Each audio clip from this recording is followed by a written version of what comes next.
I love thinking about Calvary. I love thinking about Jesus having suffered this terrible miscarriage of justice and being turned over to the hands of the people, the same people who yelled Hosanna, by the way, were now yelling crucify him. He's been flogged. He's being marched up a hill with this terribly heavy cross on his back, so heavy that someone has to offer their strength to help him bear it. And he gets to the top of Calvary and they pierce his hands, they pierce his feet, they pierce his side. There's blood everywhere. But this terribly graphic moment is the crux of our Christianity. And amidst that comes the call of a man who is hanging on his own cross next to Jesus, having suffered his own misfortune. And with every breath that he's taking, he's flirting with his own death. In the 9th hour of the genesis of our faith, this man looks to Jesus and says, remember me when you come into your kingdom. And Jesus says, today you'll be with me in paradise.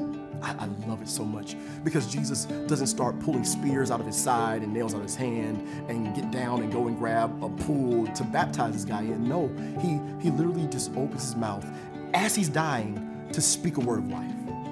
And some of us are thinking about how bad we are and what kind of predicament we're found in and how we would need God to come all the way down to focus on our problem in order to fix it.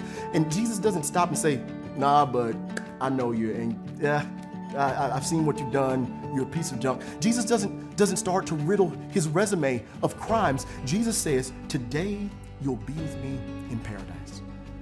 He doesn't stop to make sure the deacons get the chairs in front of the altar in church to give the right hand of fellowship.